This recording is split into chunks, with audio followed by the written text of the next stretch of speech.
ან ლიბერტი გამსხვილებულიყო, ან უნდა გაგვეყიდა. ჩვენ სტრატეგია საერთოდ მათო სულ კომპანიებს ვხედულობთ, საქართველოში ეს ნიშნავს $50 მილიონ წმინდა მოგებას ან მეც.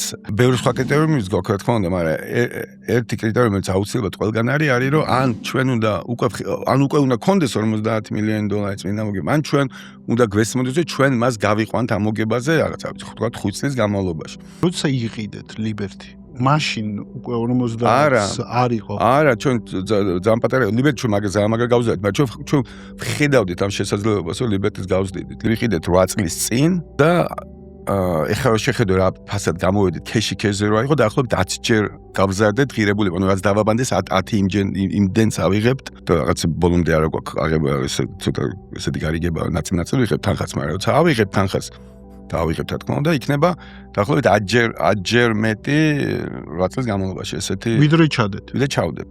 დიახ. ჩვენ რაღაც ამბავში ვფიქრობთ, უნდა გვეყიდა ვიღაცა, უნდა გაგვეყიდა, იმიტომ რომ ლიბერტი იმდენ მესამე კი ვიყავით, მაგრამ იმდენ პატარა იყო ვიდრე საქართველოს ბანკი და ტიბისი, ჩვენ ესე გადარჩენა გაგვიჭირდებოდა. ყოველ შემთხვევაში ჩვენ ძალიან მომგებიანები ვიყავით, საკმაოდ 20% ქონდა დაბრუნება კაპიტალზე, რაც არ ვიცი ხა ვინმე თუ არის ბანკერი თუ არ არის, არაფერს არ ნიშნავს, მაგრამ ჩემსაც არ ნიშნავდა ადრე არაფერს, მაგრამ თუ ბანკერი ხარ, იცი ძალიან კაი დაბრუნებაა და ესეთ დაბრუნებას ბევრ ადგილას ვერ ნახავ. თქო და იმ ორ დიდ ბანკს ჩვენზე მაგალი დაბრუნება აქვს.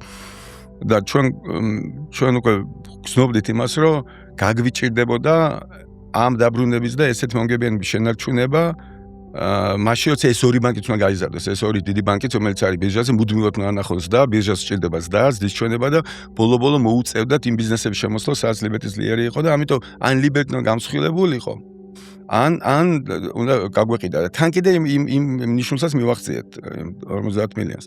და ამიტომ ჩვენ ლიბერტი გამოვიტანეთ გასაყიდად, ჩვენ ვიყვანთ ხოლმე როგორც წესი საინვესტიციო ბანკს, ამ შემთხვევაში ავიყვანეთ რაიფაიზენი, ავსტრიული საინვესტიციო ბანკი, რომელიც ძალიან კარგად მუშაობს აღმოსავლეთ ევროპაში.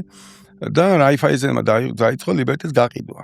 და ჩვენ ბაზის ბანკი არ იყო პირველი ჩვენი ვარიანტი, ყველა საუკეთესო ვარიანტი იყო დიდი დასავლური ბანკი, დასავლეთ ევროპის, რომელიც ამდენჯერმე ბევრჯერ უფრო დიდია, ვიდრე ყველა მთელი საბანკო სისტემა საქართველოში. და ძალიან აინტერესებდათ ლიბერტი. მეტიც ბაზის ბანკიც იყო, როცა ბაზის ბანკამ გაიგო, ჩვენ მათ ველაპარაკობთ, ბაზისმაც თუ მე ფული არ მინდაო, აქციები მინდაო და აქციებს თუ მომცემენ, მეც მივეყიდებიო და ამიტომ ისინი ძალიან დაინტერესებული იყო, უცებ ორ ბანკს ყიდულობდნენ რაღაც ამაში ერთდროულად.